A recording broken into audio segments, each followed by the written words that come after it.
Semoga kita semua tetap sehat ya. Kita bisa belajar dengan baik. Perkenalkan, nama Ibu Afita Sonia. Dan pada hari ini kita akan belajar pelajaran fikih kelas 7 bab bersuci dari najis. Mari kita bahas lebih lanjut. Apa tujuan pembelajaran hari ini? Kita bisa lihat di papan tulis.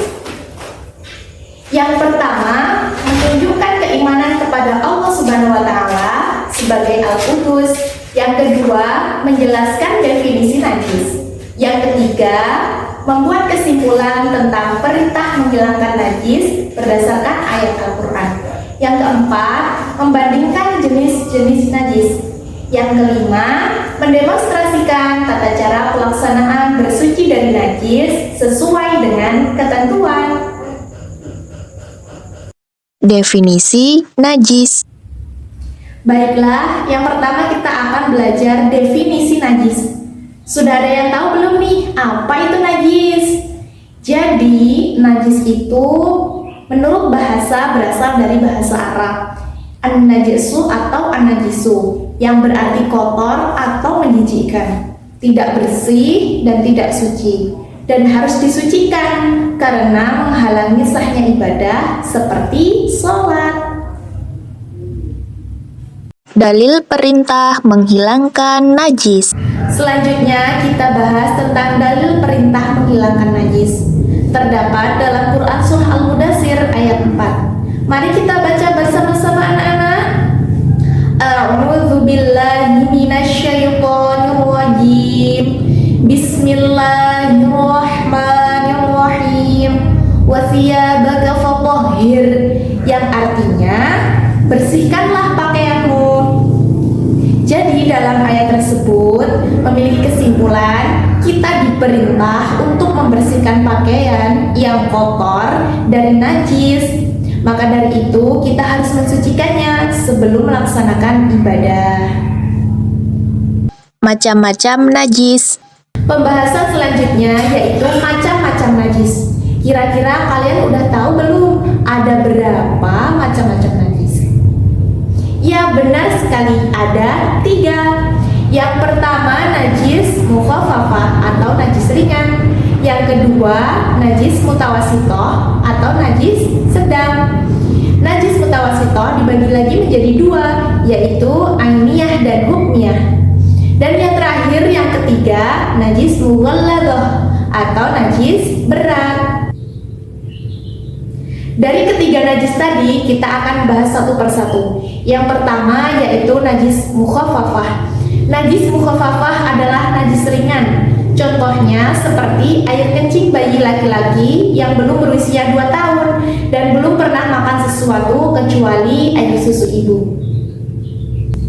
Yang kedua, najis mutawasitoh. Najis mutawasitoh adalah najis sedang. Contohnya seperti darah, nanah, muntah-muntahan, bangkai kecuali bangkai manusia, ikan, dan belalang. Kemudian air yang memabukkan, terus susu hewan yang tidak halal dimakan, kotoran manusia dan hewan. Kemudian sesuatu yang keluar dari kubul dan dubur manusia kecuali air mani. Najis mutawasitoh tadi kan dibagi menjadi 2, yaitu ainiyah dan hukmiyah. Najis ainiyah yaitu najis yang masih tampak wujudnya, bisa dilihat dan bisa dirasakan salah satu dari ketiga sifatnya, yaitu warna, rasa, dan bau. Contohnya seperti yang telah disebutkan tadi. Kemudian yang kedua, najis hukmiyah. Najis hukmiyah yaitu najis yang sudah tidak bisa dilihat atau tidak tampak. Contohnya seperti bekas air kencing yang sudah mengering. Yang ketiga, najis mughalladah. Najis mughalladah ini najis berat yang hubungannya dengan anjing dan babi.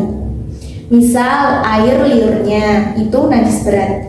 Cara mensucikannya yaitu dengan 7 kali basuhan dan salah satu basuhannya dicampur dengan debu atau tanah yang suci.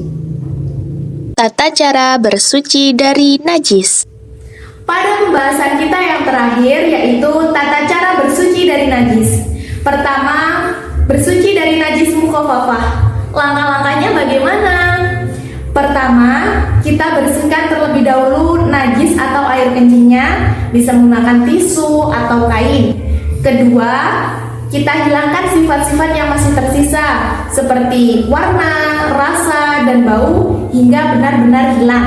Ketiga, kita percikan menggunakan air yang mensucikan hingga rata pada bagian yang terkena najis tersebut. Kedua, tata cara bersuci dari najis mutawasitoh. Langkah-langkahnya, pertama kita bersihkan terlebih dahulu najisnya. Kita buang menggunakan tisu maupun kain dan benda lainnya selain benda cair. Kemudian yang kedua, kita hilangkan sifat-sifatnya masih tersisa seperti warna, rasa, dan bau. Yang ketiga, kita bisa lihat kondisi lantainya setelah kita bersihkan, kita buang sifat-sifatnya tadi. Yang keempat, kita siram menggunakan air yang suci dan mensucikan. Jika satu siraman itu sudah bersih atau sudah hilang sifat-sifatnya, cukup 1 kali siraman. Jika tidak, kita siram sampai 3 kali, itu juga lebih baik. Yang ketiga, tata cara bersuci dari najis mughaladoh. Najis mughaladoh harus disucikan dengan 7 kali basuhan, dan salah satu basuhan harus dicampur dengan debu atau tanah yang suci. Bagaimana pelaksanaannya? Pertama, kita siapkan debu atau tanah yang suci dan mensucikan. Kita campur dengan air dalam satu wadah. Yang kedua, kita hilangkan najisnya dengan menghilangkan sifat-sifatnya seperti warna, rasa, dan bau. Bisa menggunakan air, kertas, maupun batu. Dan yang ketiga, pada bagian yang terkena najis, kita siramkan air yang bercampur dengan debu atau tanah tadi. Dan itu termasuk basuhan yang pertama. Dan yang terakhir, kita basuh lagi hingga 6 kali menggunakan air yang mengalir dan suci serta mensucikan. Kesimpulan. Dari materi yang telah kita bahas tadi, mari kita simpulkan bersama-sama bahwasanya najis adalah sesuatu yang kotor dan menjijikkan dan dapat menghalangi sahnya ibadah seperti sholat. Tadi najis dibagi menjadi 3, apa saja? Yaitu najis mukhafafah, mutawasitoh, dan najis mughaladoh. Dan dari ketiga najis tersebut terdapat tata cara pelaksanaan bersuci yang berbeda-beda dari ketiga najis tersebut. Lalu, kenapa kita harus bersuci dari najis? Karena hikmah bersuci yaitu menjaga kebersihan dan menghindari dari penyakit dan meningkatkan kualitas ibadah kita. Sekian pembelajaran kita pada hari ini. Semoga bermanfaat untuk kita semua. Bila ada kekurangan maupun salah kata, Ibu mohon maaf, dan kepada Allah Ibu mohon ampun. Pergi berlayar menuju seberang, angin berhembus membawa harapan. Jangan malas untuk berjuang, ilmu itu kunci kesuksesan. Ibu akhiri, wallahu muwaffiq ila aqwamit thoriq. Wassalamualaikum warahmatullahi wabarakatuh. Sampai jumpa di pertemuan selanjutnya.